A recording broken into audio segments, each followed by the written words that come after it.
Okay. Okay, guys, I hope it is going to work. Yeah, it says we're on YouTube. Um, let's go. Hi, Marie. We're doing this. Hello. Guys, I hope it is going to work. Oh my god! Oh my god! I can hear myself. That's creepy. Wait, I need earphones. Hi, Marie. We're doing this. Hello.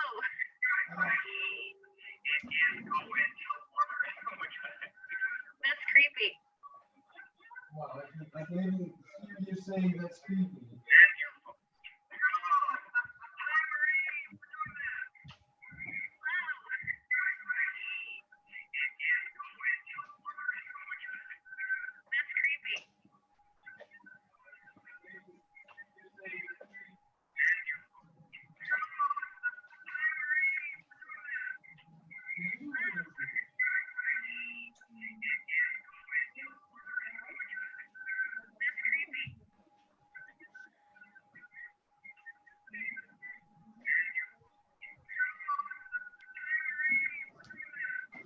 All right, I'm back. Yeah. This is the earphones. Very bad earphones. But can you hear me? Yeah. All good? Okay. Cool. Yeah, no one will want to join us in Instagram.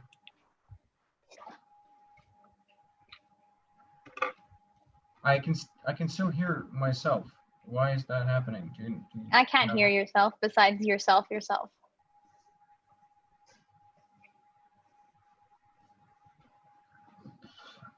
So probably okay. Why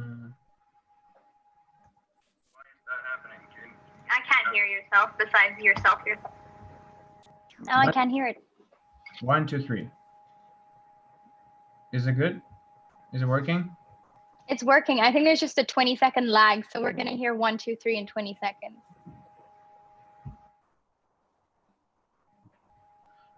But this echo thing, it's so weird. I wanted to stop. Do you have YouTube open? Because I think you might be watching the live stream whilst doing the live stream. That is actually, I think that is the reason. Now I turn it off and everything's fine. There we go. Oh, really? Oh my God. Wait a minute. Okay, it doesn't matter. Let's just talk. Okay, let's say we blew everything and let's just see how everybody's doing. Before we start, can you just say a few words of who are you, what do you do, how you connected with improv, so 100%. people get to know you better. So my name is Marie Verkreuzen. I'm originally from Belgium, and I have been artistic director of the Queer Playhouse in Dubai, a dedicated built improv theater in the Middle East for just around, I think I've been the artistic director for 2 and a bit years, and I've been working there for 5 years. Yeah, and we do all sorts of improv stuff. Our main focus is teaching, so actually teaching the improv workshops, but we also obviously put on our evening performances, and corporate training, birthday parties, an array of things that just come with what improv is. So that's what we do, and that's what I do. I'm part of that. Awesome. I really curious to know what's your path was like. You started off as an intern, or you came as an actress, and then how did you become a artistic director? It was an interesting journey into improv, actually, because I loved acting and I loved performing and all that, and I just hated learning scripts. Like, I hated it. I loved everything else, but I hated learning scripts. And I was like, I wish this was possible without having to learn a script. And then someone recommended me to go to the Queer Playhouse. And when I went there for the first time, I think it was only open for a year and a bit. So it's quite relatively new in Dubai. So I went there and I really loved it. I started workshops and I was on a gap year in that point in my life. I was gonna go to university. I was on a gap year, and I thought, you know what, this is a really cool place. And they asked me, hey, do you want to intern here? So I started interning, and I was like, yo, guys, after a year, I'm gonna go to university. You know, I'm gonna do stuff with my life. And after a year, they're like, well, do you want to work here full time, or do you want to go to university? I was like, you know what, fuck it. I'm gonna work here full time. And from there on, it just spiraled into the whole crazy improv adventure. So I started interning, then I became the assistant manager. And with that came really awesome things, like we traveled to Mount Improv. We went to LA to study with improv theater, some really cool stuff. And then when Kemsley, he used to be the artistic director, and he's the owner and founder of the Queer Playhouse. He decided to move to Cape Town to start a theater there. And he said, hey, do you want to be the AD of the Playhouse? You've been studying with me. I've been teaching you how to direct and all that. So can you do it? And I was like, sure. So that's where that came from and how that happened. Okay, so that's pretty interesting. How old are you, given all that? 22. 22. Oh my God, you're younger than me. How old are you? I'm 28. Oh my God, disgustingly old. Yes, very. Trying to see if there are some people who might ask us some questions. Guys, if by some miracle chance you are watching us on YouTube, ask us questions, but I'm 100% sure you're not. So just watch it later on. But unfortunately, you're not going to ask Marie anything. Well, you're bad. Okay, so 5 years instead of going to university, you doing the theater thing. Are there any like three key points that happened with you on that journey? Like, let's say number one, I realized that like I can do this thing, and like second was, oh, there was the show that turned my mind, or something like that. Do you have those? I'd say, well, if I have to list three things, the first thing is that I think improv changed my life. Before I did improv, I was a completely different person. I was very rigid, very like control freakish, and improv and then I keep telling my students this when I'm teaching them, is like, guys, improv changes your life. And until you do a workshop, until you're on stage, you don't realize, but people go like, wow, this is like a make or break situation. And it's the first thing. Improv changed my life. The second was that I learned that I think that university and stuff is not all that, because a lot of my friends wanted to study the exact same thing that I wanted to study. They went off, and now they finally graduated, and they're sitting there without a job, without any experience, and finding it very difficult to go into that path in their life. And I already know all that stuff. I already know how to do everything. So I think experience and actually being on the ground is so important. So I think if anyone's like, oh, should I go to university? I'm like, well, if you want to be a doctor, of course, please go to university, study. But I think there are some things where you don't necessarily have to have that education. And third thing is just having fun. I think this whole journey has just taught me to have fun. Like, I've always loved dressing up and getting in costumes and getting into character. And I think do what I love and keep doing it and do more of it. Those are three things, I think. Okay, good. If Kingsley is not around, who's taking charge of not artistic thing, but rather like financial logistics? Yeah. We have Kylie. She's a theater manager. She's super awesome, and she just makes sure all the money and stuff works, and logistics happen. So that's what she does.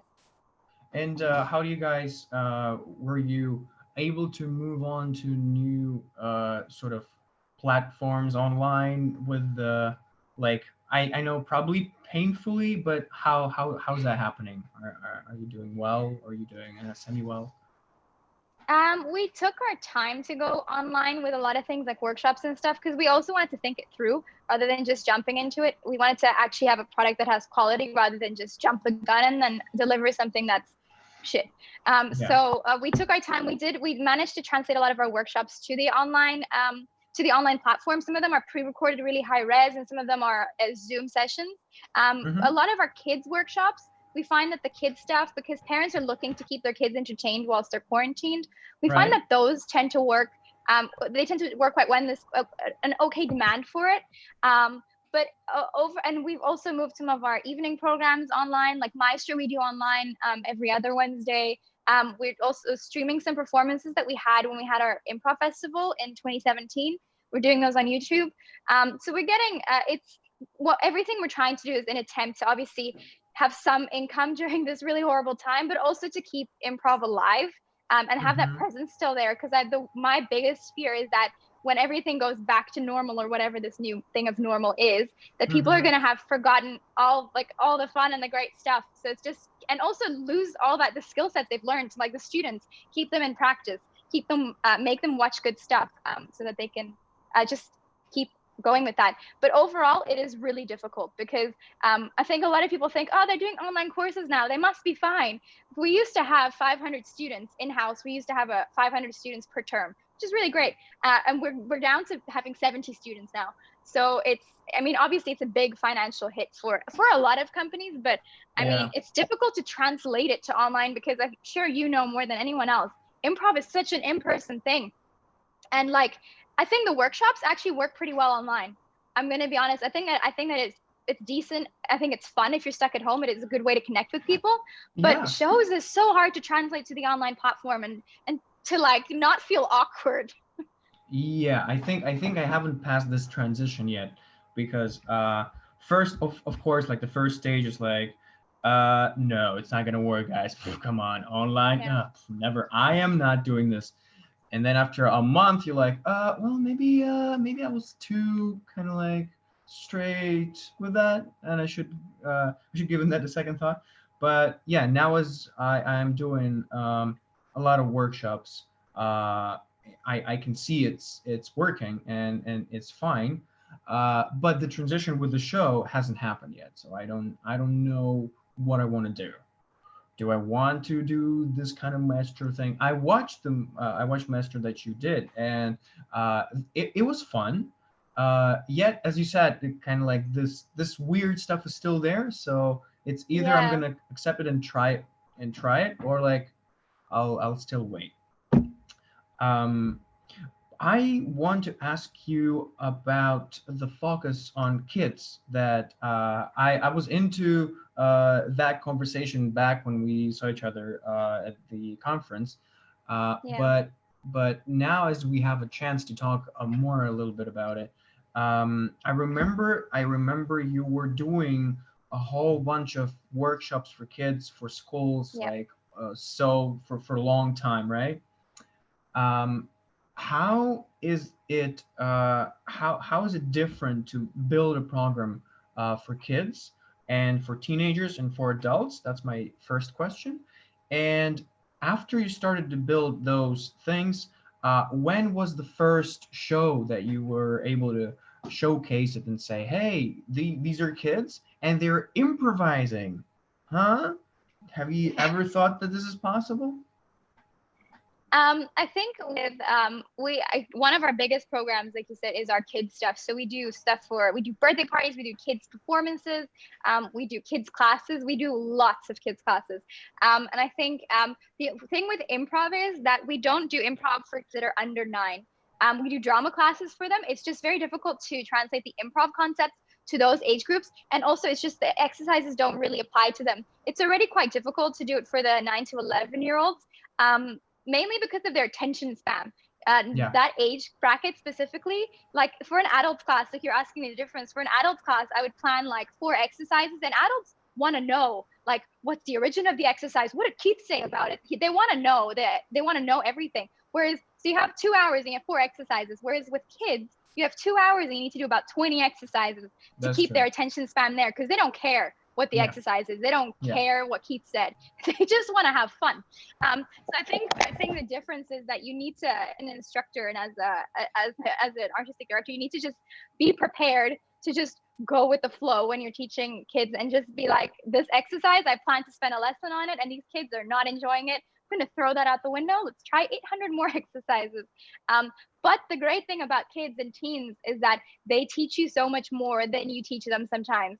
I've had like classes where I've like gone in and gone, you know what, I'm going to teach them this concept. And then they go, Miss, what if we did it like this first? Maybe it'll help us understand it more. And I'm like, wow, they're really, some of these teens are so talented. And I think it's because they also haven't been shaped by society like we have.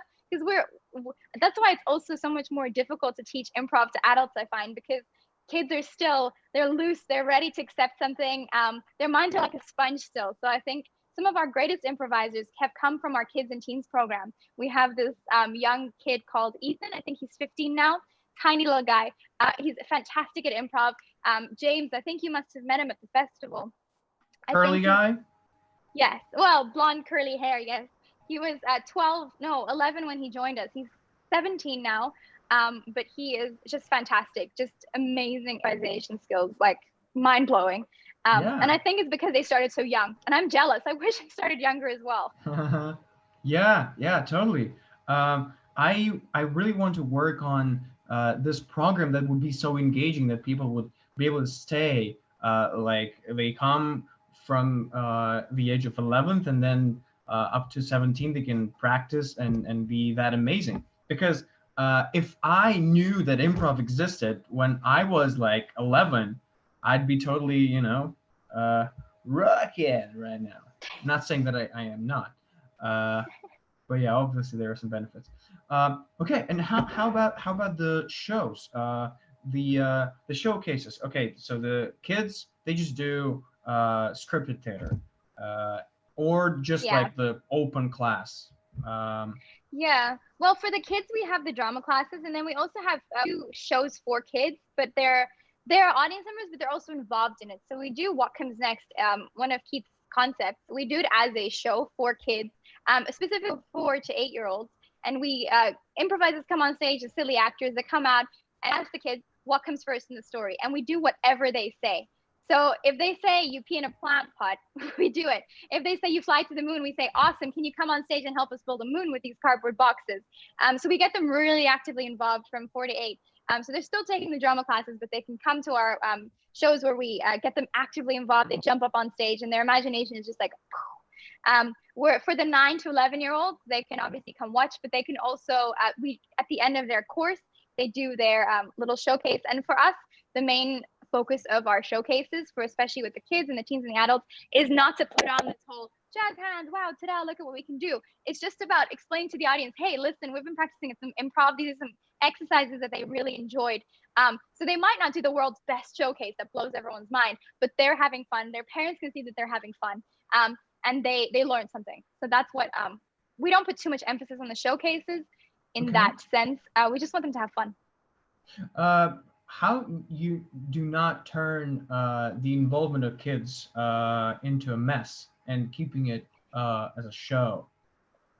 I think what's so when we do, I'll use our What Comes Next specifically as an example, is we always have a host that sits Okay. there with a gong, nice and loud gong, so the kids get a little bit frightened, and then the silly actors. So when we ask them to come on stage, because it does get crazy, we have all these cardboard boxes, and we say, all right, guys, everyone come up and help us build a forest, and it looks nothing like a forest, let's be honest, but they have so much fun, and they're like, I built the forest, Mom. Have you seen that?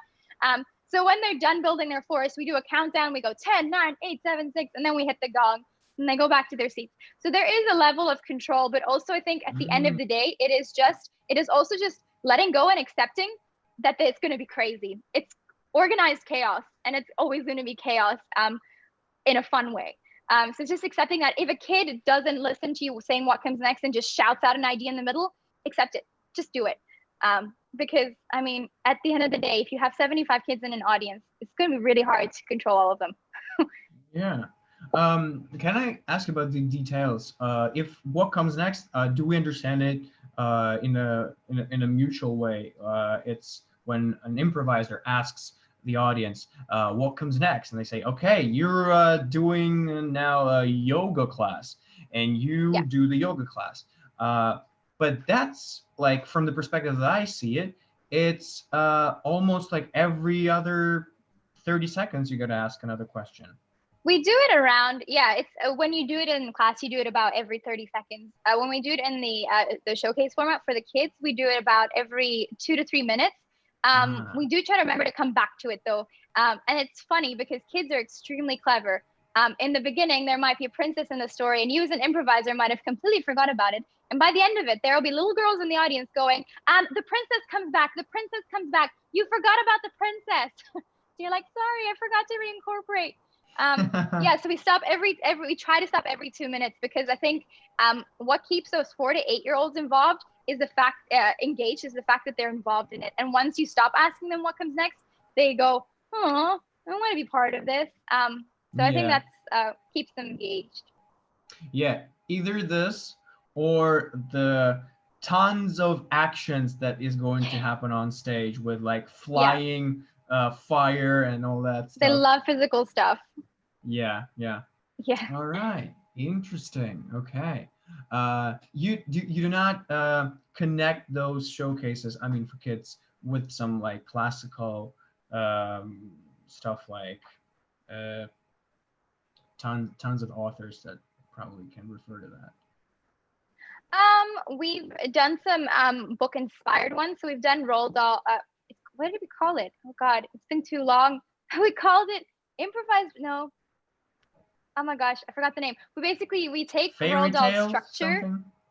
No, we haven't really done. I mean, we've done improvised fairy tales. We've done Robin Hood improvised. Again, it's Okay. more interactive. We get the kids on stage. But we do based on authors sometimes. So we've done one where we do it based on Roald Dahl books. So we kind of, as a company, we kind of dissect like, oh, this is Roald Dahl structures for a story. And then we create a kid show around it. And we say, all right, guys, we get a little kid on stage to be a mini Roald Dahl. And we say, all right, you're going to help us write the book.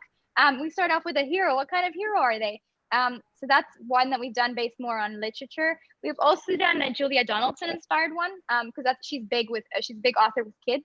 But I think I find the kids shows that are most effective are the ones like What Comes Next, where the kids have complete and total control. Mm, Because you as an improviser, I know it's manic and hectic, and you as an improviser at the end, you go and you sit there, oh my gosh, what just happened? A kid jumped on me, I was on fire. But the kids leave and they go, oh my gosh, I want more. That was so much fun. And we're always shocked by their reaction because we're like, guys, that was terrible. And they're like, yeah, they're just so amazed because their yeah. idea was used. They built the house. They were the fire. So it just amazes me to have kids come back a year later and going like, I want to see the Goose of Rabbit monster. I'm like, what's that?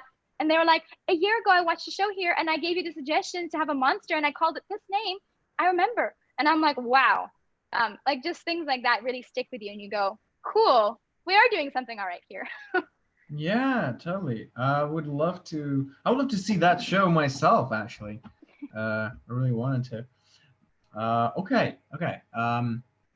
So if we speak about those actors that perform in those shows, how were they gathered, or were they coming into training first, and since like past some time they got into casting and got into the main group, or you were just like, hey, guys from Australia, we need 2 teachers, please come, and we'll keep you here. It's a mix of teachers. Our ensemble is formed by a mix of teachers and people that have come through as students and then just taken classes and workshops until we're like, wow, amazing. So we have one of our main teachers is Jess Taylor. She's from South Africa. I think we knew her through some connections and we needed a strong teacher to come over and teach some workshops. So she was brought over. But a lot of our main ensemble, like Salman Qureshi, fantastic improviser, you might have met him. He has been working with Kemsley for about 10 years. Just came through by doing a workshop. He took the Desert Monologues class, an acting class. Then he started doing some improv in Kemsley's living room with him. And that just evolved. James, one of our little ones, well, not little anymore, but he was little when he started. We saw him in a workshop and we're like, wow, this kid is great. Let's ask him to play one of our Valentine shows. And he just amazed us. So I think most of the people just come through from us going like, wow, this person's awesome. And then some come through from us going, oh, we really need some teachers coming through to boost the workshops. Okay. During this time, were you able to keep teachers busy, or it's just like half of people working? How's that happening? It's really difficult. To be honest, it's a hard time. I think a lot of theaters are struggling. And we recently had got a new theater in Cape Town. So at the moment, we're trying to keep 2 theaters alive. Oh my God. So yeah, Oh wait, so it's Cape Town Theater is the same link. It's not like different one. It's So the Kim, Queer Playhouse Cape Town, so it's the same okay. owners. Yeah. So Kim's staying like kind of like getting in charge of like the whole thing. Yeah. Ah. Kems is in charge. He's making sure everything's working, and then yeah, so that he's Mm, doing that. So it's hard trying to keep both of those alive, especially because at the moment the situation in South Africa is not looking too great. In terms mm, of, like Dubai, we're getting kind of a hint that things are opening up here. We've had the mm. malls have started opening, obviously limited capacity. Outdoor sports is now allowed. So things are slowly starting to open up. So we can sort of see when it might be possible for us to open again. Whereas in Cape Town, it's really hard to just to predict that. Um, but what was I say? Oh, the teachers. So we have one of our teachers is still teaching. Again, the work for everyone has just been reduced because again, the people that used to all take classes in-house with us, a lot of them are like, oh, I'd rather wait to do it in-house again. I want to stay away from my computer. Yeah, yeah, So yeah. the work has really like, it's really not even like, I think it's 90% down of the stuff we used to do because Mm, all of our stuff is so interactive and in person, and it's so unfortunate. And we keep pushing and pushing to try and do more things online to obviously keep our business going, but also give those jobs to people that need them. But it's hard yeah, because yeah. the demand is just not there anymore. When people are being fired and the economy is really struggling, the last thing people do is looking for self-improvement and taking a workshop, Yeah, yeah, exactly. unfortunately. We're facing the same difficulty when trying to overcome it. Um, I want to know how were the workshops that I missed because I was confused with time zones. How did they went? Because they were two, one for kids online, Yeah, and the other is for adults online, or adults, was teens online? teens and adults. Okay, how Yeah. did that went? How did Yeah, that? it went well. So we've never done an online open day before. We used to always do in-house open days and people would kind of see what it's like and then take a workshop if they enjoyed it. So we thought, why not try do it online? Zoom is so awesome. Let's try it. So it actually went really well. We did one for kids, which was 4 to 8 years old, and it was just adorable because we had our teacher Alana. She was reading the book to them, and I think the whole concept of the book was like, don't turn the page. And then she asked the kids, should I turn the page? And all these kids on their Zooms were unmuting themselves because I muted them. Because obviously then it gets too crazy and they're unmuting themselves. They figured it out and they were going, open the page, which was really cute. They were obviously very engaged. So it went really well. And it was just, I think it's nice for the kids because they're constantly stuck behind a desk learning all day. Just to like physically get up and do some drama and improv games just gives them a good opportunity to get rid of that energy. So that was the kids Yeah. one. And then the adults one went well as well. I think with adults, it's more just figuring out how to use the technology and turn it into a workshop setting. Like ever since I heard about breakout rooms, I'm just in love. It makes every workshop so much easier. You can just explain an exercise, Yeah. do an example, then pop people into a Boom. breakout room. You can check on them and then you can send them back. I'm like, wow, this is amazing. Yeah. So I think there is Yeah. ways to figure it out. It just takes time and a lot of patience. I've wanted to cry and throw my computer off a balcony several times. Um, or set it on fire. I've imagined several scenarios, but it's just being patient and you'll find something, I guess. Right. In terms of being an artistic director, um, I would say let's start with what were your major responsibilities and what's the main function of an artistic director, like to initiate or to gather or to like motivate or like come up with ideas like, hey, we have to do this show, and you like on the back of your mind, like when you get up on a bed, what were you thinking first? Oh, I got to call and gather everybody, or like, I think I have to read a few articles about like how to do a new show. I think all of the above. I think especially just what I do is like a massive scope. So we in the Playhouse we have an artistic team which consists of around it consists of 3 permanent staff and then a lot of freelancers. So my overall it's not just the shows as well because I do also quality control for the workshops, making sure that the material that's being taught is what we want to be taught. So my main responsibility is to manage the artistic team, make sure that they're all cool, they're all doing all right, and then to do the season planning to see what shows do we have. Do we want to bring them into rotation? Is it time for a new one? Should we create something new? If we should, what should we create? See what people are inspired to do. And then obviously also organizing, which I tend to hand over sometimes because it is something I can delegate, but to organize rehearsals, make sure the cast is there, make sure it's happening. And then just if there's some feedback from audiences, looking at it, reflecting on it. It's quite a large scope of things. But it's mainly just managing the artistic side of things. So shows, the staff, the workshops. Yeah, mainly it's more the content, not the logistics. Yeah, more about the content. Yeah. I guess. I wonder how big should be a theater to allow itself to have an artistic director. Do you have any thoughts? I don't know. I think it's important because I think we can also be very multifunctional. Like I'm the artistic director, but I'm also the designer. So I design all the flyers and the posters and all that stuff that goes on social media. So I think it is important to have an artistic director because otherwise there's just a lot of ideas. And you know what they say about too many cooks spoil the broth. Is that the saying? Too many heads just ruin it. So you need one person to be able to take charge and say, hey, okay, cool, great ideas, but we're going to go with this one. Because when that's not there, I think it can be quite confusing and quite difficult to work around. Because we have so many great improvisers and so many great companies, and they all have great ideas, but you just need someone to say, cool, let's go with that, and let's see where that goes, and let's direct that, rather than a lot of people trying to figure it out and then eventually getting angry at each other. Do you think that the artistic team that you work with, they come up with ideas of shows and what they want to do often, or not that often, and then you have to kind of like push them? And is that like a balance thing with the shows that you want the audience to see? I think there definitely always needs to be a balance. I think to us it's always 50-50 about what's important to the audience and what's important to us.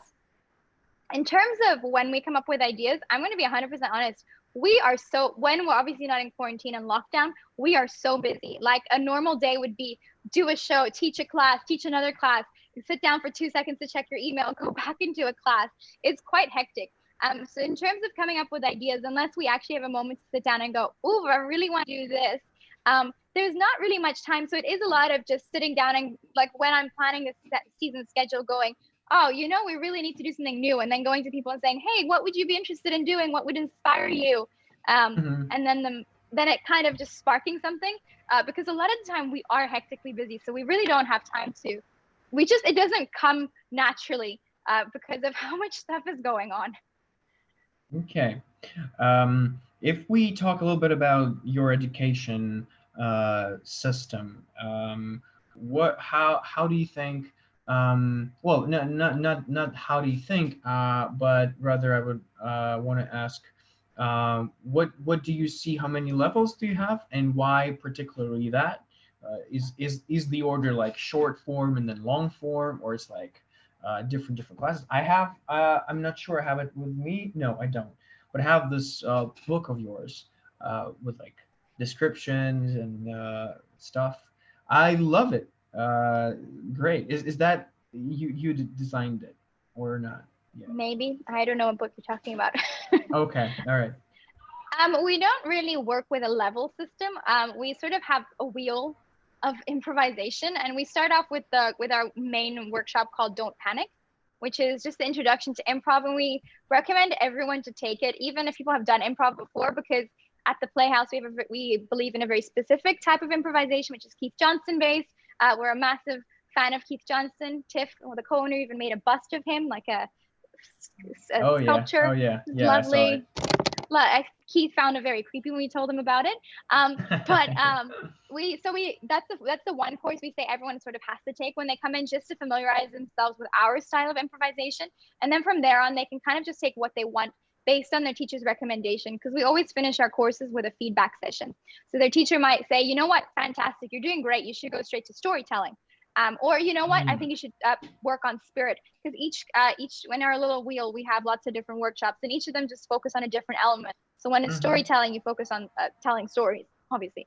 On status is character and status, so developing that. Spirit, very theater sports based, so you practice having a spirit as a team working together. mhm. Um, so it's rather than telling people, oh, you have to complete a level, we kind of just gauge it on a case by case basis. Okay. And if I, for example, go to the spirit one, how much workshops do I have to pass to?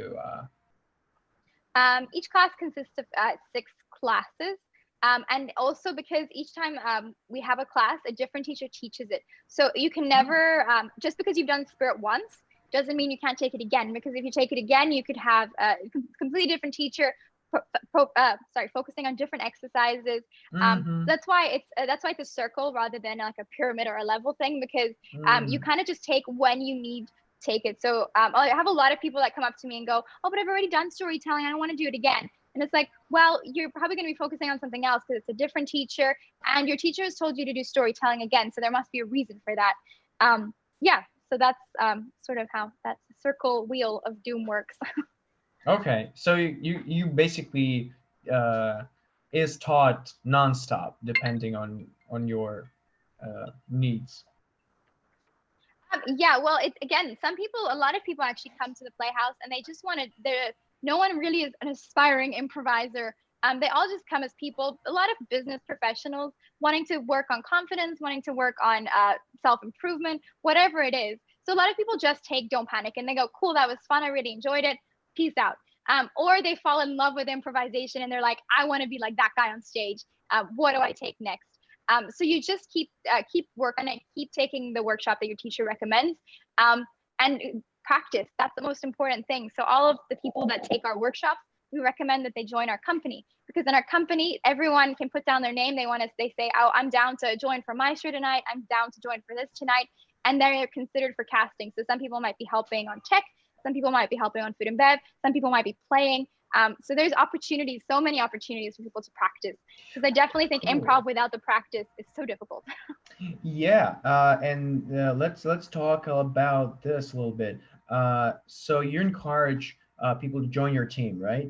But then you have a specific, probably a quality that you don't want to lose, right? So is a person have a chance? Does he have a chance to join in for any kind of show, or there's like a special like two shows that a person might join, and you will estimate and maybe tell. There's specific nights. So Maestro, which is always on Wednesdays, is kind of like a free for all. Anyone can be cast in Maestro. We obviously have I always like try and have it like at least 2 experienced players in there. But the great nature of Maestro is that it's very honest. The audience scores the scene, and if they don't like what they see, they'll score it low, which is a great learning experience for students. And it just also it's safety for the audience, because Right. they don't get to see what they don't want to see at the end of the day. So that's the night that's kind of open for anyone. So anyone can sign up, anyone can be cast. It's a surprise. It'll just shock you. Whereas on Mm-hmm. Monday nights we do genre, so we do long form. So that's usually we do film noir, we do Jane Austen, we do Bollywood.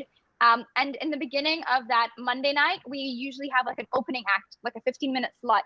And we have that's the slot for company members to pop into and to do 15 minutes of just practicing Keith Johnston games or doing a two prov, kind of just experimenting with something that they wanted to try in front of an audience. Oh, okay, that's interesting. That's an idea that came from theater sports, right? Like a 50 minute 50 minute. Yeah, what's it called? Free improv, Yeah, class on stage, isn't it? sort of. Yeah, well, it's a free improv. So you got to have like some experienced improvisers in your cast as well as directors, right? Yeah, Okay. And where are you sitting most of the time? Are you in the director's chair. director's chair? Do you enjoy more doing the director stuff or more acting stuff? I think it depends on the format. So when it's a maestro, I'm 100% prefer directing. I just Maestro is I find Maestro is a format where you have to be very likable. on stage. And I find the performers that do really well are the ones that are just humble and likable and just really fun to watch. I wouldn't classify myself as one of those improvisers. So I'm very happy to sit down, direct. And I also find, like Kemsey always tells me, is he always looks at a show and he says, where would I be most valuable? Sure, I would enjoy being on stage and having some stage time, but would I be more valuable in the directing chair, making sure the show runs? So I think that's the way I like to look at Maestro. I think that it's more important to have a director who can sometimes save the show when it's necessary, throw in the right games, than just have fun and play. So I'd rather be sitting down and directing Maestro. But when it comes to the genre nights, I love being in them because of the costumes. I love film noir. It's my favorite genre night. And you get to do characters and stuff. So I think when it comes to those, I prefer to, obviously, I direct them in the rehearsals. So I can direct it, but then obviously because there's no director in the actual show, I can be in it. So that's where I like to be on stage when we do fun costume stuff. Okay, two questions. First one, do you have any tips or any maybe insights as a person who directed shows a lot to those who are afraid of doing that? I will explain why. There are many people I think that do that are involved in improv, but for some reason, and I don't know what particular reason is this, but I think directing is like something that they get very scared of because it's like, oh my god, a show is depending on me. Oh, how can I behave in the way that do not hurt the feelings of those who are on stage? How do I know my idea is great, even though you've been taught that it's okay to do mistakes and stuff? Yeah. So, what would be your thoughts on that? I think my two things for that would be the first thing was when I was first told I was directing a show, I freaked out. Sean Kinley was at the theater being a guest artistic director, and he was like, "You're directing a show tonight." I was like, "No, I'm not." And I think the biggest tip he gave me was say you're probably right. Whatever you're thinking, whatever you want to say to direct the scene, you're probably right. Say it before it's too late. And I think the first few times I directed shows, I tended to wait, and I was like, I'll just wait until it gets better. And then it just goes like really bad. So you have to say it when it comes into your head, because the second you wait and you think about it, it's a second too late and the scene is down the drain. So I think whatever you're thinking is probably right. Just say it. I mean, the worst that can happen is the scene goes down the drain anyways, but it was on that path already. So just say whatever you want to say it then and there. And I think the second thing would be is just practice makes perfect. I don't think I properly understood how directing worked until I taught workshops myself. So I think those two really went in hand, teaching workshops and directing a show, because in workshops, it's kind of like trial and error. You do it with your students. It's more of a comfortable space to try those things out. And it just goes hand in hand, because now you're watching a maestro and you're going, oh, that's why they're doing that. Yeah. It's out of fear. So instead of saying, instead of being awkward and saying like, oh, just step forward to the stage, you say, oh, open a cupboard, it's over here. Just because you also find ways to go about it in a nicer way and stuff. Yeah. So I think those two really go hand in hand. And again, practice makes perfect. I wouldn't have called myself a good maestro director until like a year ago. And even though I've been doing it for a while, it does take some time with just practicing and making mistakes. Good. I think those were very useful tips. I would add one more to that list. Is watch a show as an audience member, not as an actor. 100%.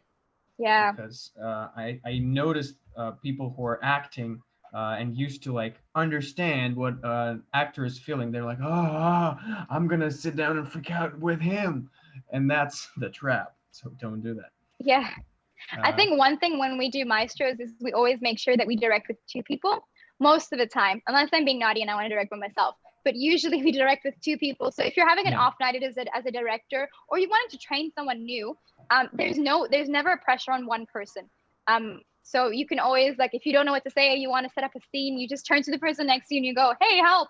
And that's also a bit of a safety net, so you don't feel like all that pressure is on you. Right.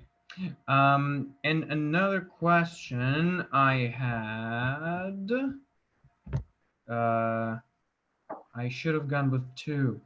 because I said two questions and I asked the first one and I forgot the I forgot the second one. It was something about the tips as well. But anyway, it went away. Maybe it will come back. Um, I when I have this like pause of like, okay, I've probably kind of like satisfied my curiosity about some things. I usually ask a person, are there any questions that I should have asked but I didn't? Something I that don't you know. wanted to mention and didn't get a chance to. Hmm. Oh, you should ask what positive things have come out of being forced to do improv online. Yay, absolutely. So what are the positive things that has happened for you in terms of the Um, positivity? I think it's just always nice to look at the bright side because it's easy to get all doom and gloom with the current situation. But I think one thing that's really inspired me to keep doing the performances, even though I don't love doing them, um, Mm. that's just the truth. It's hard, and I just every time I do one, it makes me miss just being able to do it in person. But one of the great things that has come from it is I've had so many company members or performers come to me saying, finally, my mom and dad managed to watch one of my shows because they don't live in Dubai. So they finally managed to tune in. Or someone saying, I'm so glad my granddad finally got to watch it because he's in a wheelchair. And unfortunately, we don't have wheelchair access. They finally got to watch it. So just that. And I think like moments like these, like I never have time because I'm so busy to be able to connect with improvisers around the world, improv troops, different companies. And over the past 2 months, I've chatted to so many different places and out of such nice conversations of people just going to each other, mainly me going, hey, help, I don't know what to do, but just such nice conversations. And just it just reminds me of how great the improv community is. Like they have such good hearts, and I haven't asked anyone and they've gone like, how dare you, I'm not giving away my trade secrets. I was like, guys, how are you doing this? I need to know how to do online shows. And they're like, oh, just use this. Let me send you 800 pages of an email explaining it. So Yeah. just being able to connect to people that we would have never connected to before, and having conversations that just inspire. Yeah, that's so true. Right after this thing has started, I noticed a lot of help being kind of just thrown out there, and that was obviously very useful. I am kind of, I got like a few times I thought that, damn, I hope I would want that thing in real life to continue as bad as I would want before, and not get tempted by not, walking away, or like going to the street and just sitting with my laptop because everything seems to be semi working. I'm not saying that 100% is working, but like, people are lazy. Maybe they wouldn't want to, like, oh, what? We go to a like physical class? No, Yeah, that's yeah. it's scary. I think that might be slightly worrying for when things open up again. You're also thinking, I think this has changed so many things in the world. So when things Yeah. open up again, we're gonna have to continue to offer online classes because you're right. Some people might go, oh, why should I leave my house? They can just do it online. So I personally think the in-person thing is better than anything else because you really get to meet people face to face. You get to do exercises you could never do over Zoom, like the human not fun warm up. um, but I think it's an interesting new world that I think we as improvisers have the skill sets to try and navigate our way through by just improvising. Yeah, I actually forced myself. I publicly say, just said today that this Saturday I'm going to have a show online by myself, and I don't know what to do. It's just I got so I'm missing this feeling of a show, so I'm like, okay, I'm an improviser. All right, I'll just get out there. If it's the stage, okay. If it's online, well, I guess it's also okay. Why it should not be? But yeah, that's risky. That's scary. But Do that's it. what we that's what we have to do. Yeah, to be good improvisers. I think one thing that I find has happened, like I used to, because obviously when you do improv a lot, I'm not sure if you have the same, but you lose the nerves before a show. You kind of go, oh, okay, cool, this is just gonna be some fun. But with online stuff, I have never been so scared and nervous in my life. That's It's true. because it's a whole new world. It's unknown Yeah, yeah, territory. And before I do yeah. a workshop, before I do a one-on-one, I have that like butterfly in my stomach that I used to before I'd go on stage. So I guess it's nice to be reunited with that fear. Yeah, that's true. I actually felt the same thing.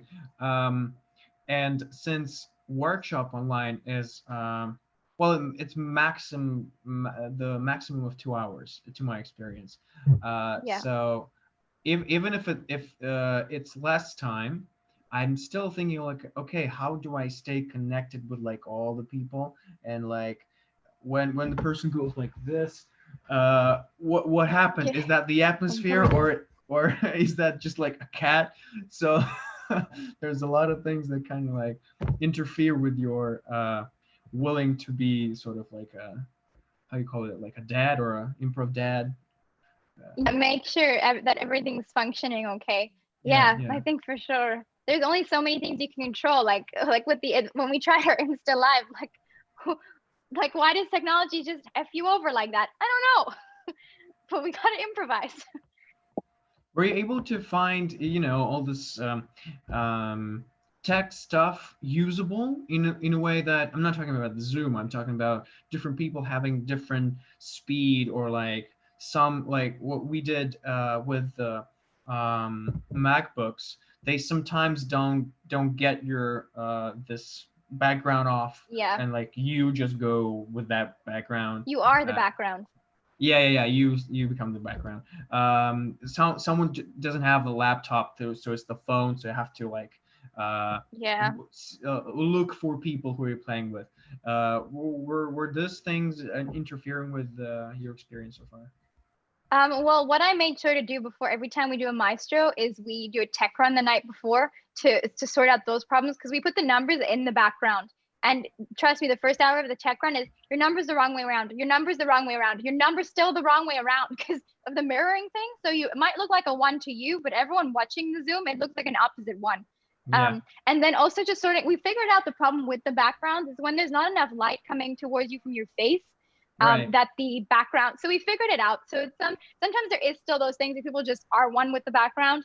And I think when people are watching as an audience member, we always start off our maestros by just going, guys, listen, we're trying here. We're trying to do maestro online. It's not easy.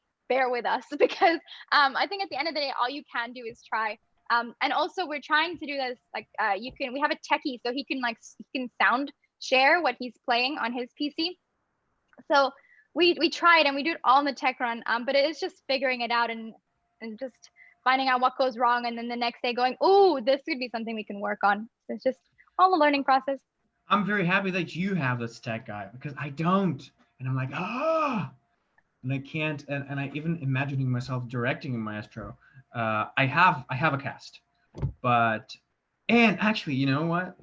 Weird enough, right before this thing happened, I just did casting and got 7 more people into our theater, and they're very talented. And Amazing. I so badly wanted to start doing all the new shows that I had in my mind, and boof. And I'm like, okay, I still know they're out there. I still know that they can perform a show. They can do it online. But the tech part, no. And we're trying to, we tried a few times. Maybe we'll come up with something. But for now, yeah, praise the tech guy. Because, Well, yeah, I think what helped us so massively is having the volunteer company because our tech guy's not technically a tech guy. He's a well, yeah. guy who loves improv, who volunteers with us, but he loves doing the tech for our shows. Like we taught him how to do tech.